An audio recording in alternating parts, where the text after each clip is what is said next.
চলমান সংকট নিরসনে সব রাজনৈতিক দলের সাথে আলোচনার মাধ্যমে জাতীয় ঐক্য সৃষ্টির আহ্বান জানিয়েছে বিএনপি। সন্ধ্যায় প্রধান উপদেষ্টার সাথে বৈঠকে এই আহ্বান জানান দলটির প্রতিনিধিরা। পরে বিএনপি মহাসচিব মির্জা ফখরুল ইসলাম আলমগীর বলেন, সামনে কঠিন চ্যালেঞ্জ, তাই কোনো বিভাজন সৃষ্টি করা যাবে না।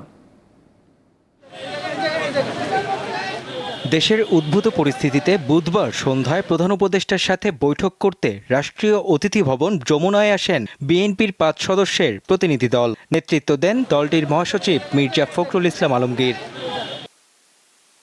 তারা প্রায় 1 ঘন্টা বিভিন্ন বিষয়ে আলোচনা করেন।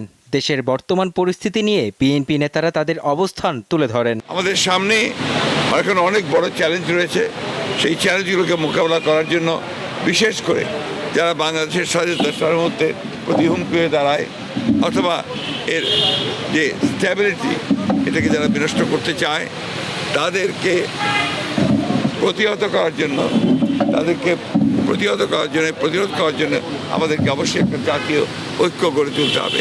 সংকট মোকাবিলায় নির্বাচিত সরকারের গুরুত্ব তুলে ধরেন বিএনপি মহাসচিব। নির্বাচন যেটা সবচেয়ে বেশি প্রয়োজন, সংস্কারগুলোকে আপনারা সম্পূর্ণ করে অবিলম্বে যত দ্রুত সম্ভব রোড ম্যাপ দেওয়ার কথা আমরা বলে এসেছি। একটা রোড ম্যাপ অত্যন্ত জরুরি। বৈঠকের বিষয় নিয়ে প্রধান উপদেষ্টার প্রেস সেক্রেটারিও গণমাধ্যমের সঙ্গে কথা বলেন। উনি সবাইকে শান্ত হতে বলেছেন আর ন্যাশনাল ইউনিটির কথা বলেছেন। সমস্ত ইউনিটির ক্ষেত্রে, জাতির স্ট্যাবিলিটির ক্ষেত্রে উনি সবার মধ্যে ইউনিটির কথা বলেছেন।